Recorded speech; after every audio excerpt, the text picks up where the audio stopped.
देश ने आजादी का अमृत महोत्सव मनाने के साथ साथ कल्याण मित्र गोयनका जी के आदर्शों को भी याद किया।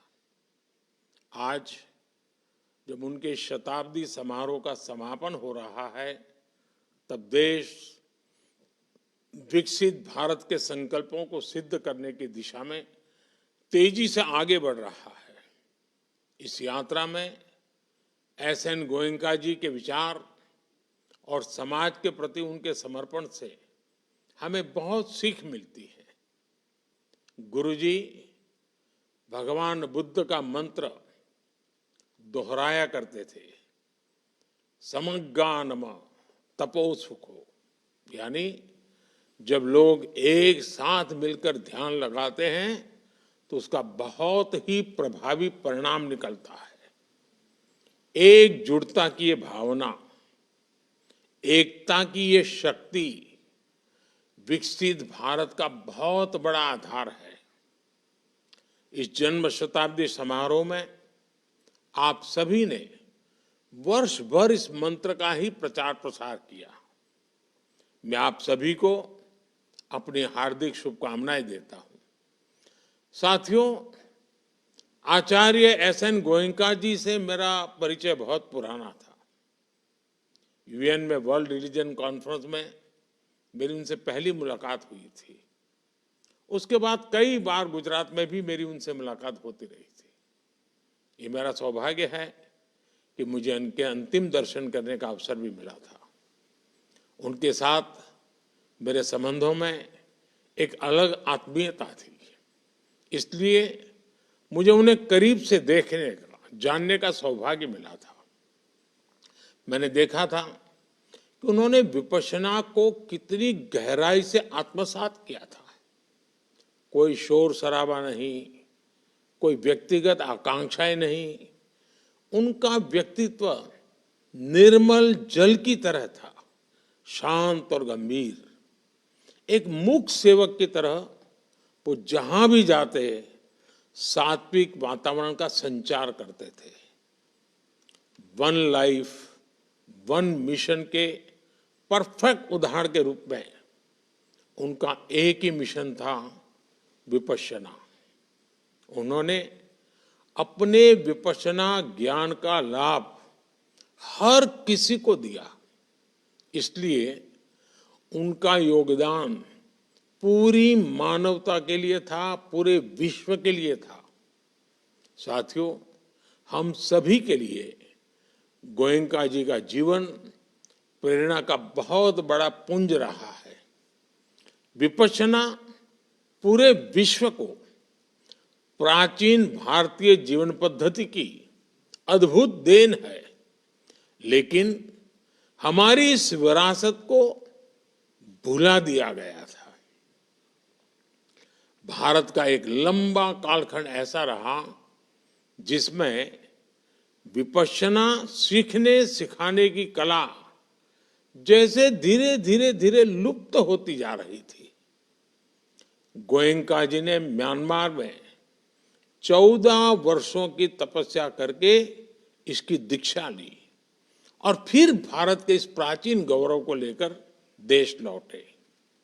विपश्यना सेल्फ ऑब्जर्वेशन के माध्यम से सेल्फ ट्रांसफॉर्मेशन का मार्ग है। इसका महत्व तब भी था जब हजारों वर्ष पूर्व इसका जन्म हुआ, और आज के जीवन में ये और भी प्रासंगिक हो गई है। आज दुनिया जिस तरह की चुनौतियों से घिरी हुई है, उसका समाधान करने की बड़ी शक्ति विपश्यना में भी समाहित है। गुरुजी के प्रयासों की वजह से दुनिया के 80 से ज्यादा देशों ने ध्यान के महत्व को समझा है और इसे अपनाया है।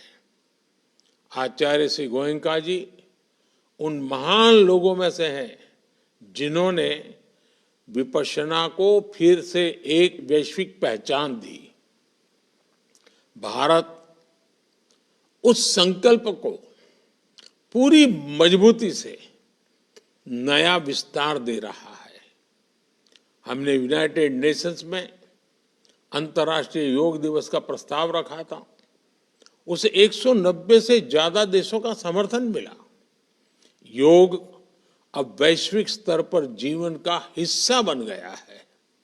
साथियों, हमारे पूर्वजों ने विपश्यना जैसी योग और ध्यान प्रक्रियाओं का अनुसंधान किया, लेकिन हमारे देश की ये विडंबना रही है कि अगली पीढ़ियों ने उसके महत्व को, उसके उपयोग को भुला दिया।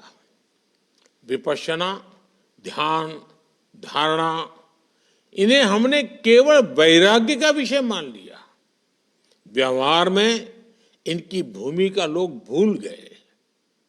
आचार्य श्री एस एन गोयनका जी जैसी विभूतियों ने जनमानस की इस भूल का सुधार किया। गुरुजी तो कहा भी करते थे, एक स्वस्थ जीवन हम सभी का अपने प्रति बहुत बड़ा दायित्व है। आज विपश्यना व्यवहार से लेकर व्यक्तित्व निर्माण तक के लिए एक प्रभावी माध्यम बनी है। आज आधुनिक समय की चुनौतियों ने विपश्यना की भूमिका को और भी बढ़ा दिया है। आज डिस्ट्रेस और स्ट्रेस एक आम बात हो गई है।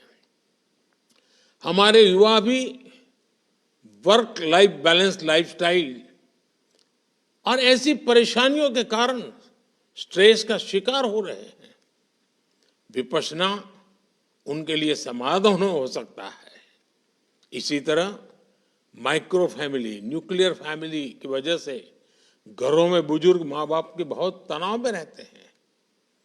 हमें रिटायरमेंट एज क्रॉस कर चुके ऐसे बुजुर्गों को भी ज्यादा से ज्यादा संख्या में इससे जोड़ने का प्रयास करना चाहिए। साथियों, श्री एस एन गोयनका जी के हर कार्य के पीछे यही भाव रहा कि हर व्यक्ति का जीवन सुखी हो, उसका मन शांत हो और दुनिया में सद्भाव हो। उनका प्रयास था कि उनके अभियान का लाभ आने वाली पीढ़ियों को भी मिलता रहे। इसलिए उन्हें अपने ज्ञान को विस्तार दिया। उन्होंने विपश्यना के प्रचार प्रसार के साथ साथ इसके कुशल शिक्षकों के निर्माण का भी दायित्व निभाया। आप भी जानते हैं कि विपश्यना एक अंतर्मन की यात्रा है। ये अपने भीतर गहरे गोते लगाने का रास्ता है। लेकिन ये केवल एक विद्या नहीं, ये एक विज्ञान भी है। इस विज्ञान के परिणामों से हम परिचित हैं। अब समय की मांग है कि हम इसके प्रमाणों को आधुनिक मानकों पर, आधुनिक विज्ञान की भाषा में प्रस्तुत करें। आज हम सबको गर्व होता है कि इस दिशा में विश्व भर में काम भी हो रहा है, लेकिन इसमें भारत को और आगे आना होगा।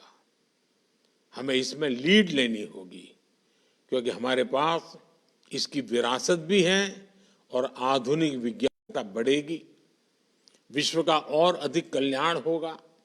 साथियों, आचार्य श्री एस एन गोयनका जी की जन्म शताब्दी समारोह का ये वर्ष हम सबको प्रेरित करने वाला समय रहा है। हमें मानव सेवा के उनके प्रयासों उसको निरंतर आगे बढ़ाना चाहिए। एक बार फिर आप सभी को शुभकामनाएं। बहुत बहुत धन्यवाद।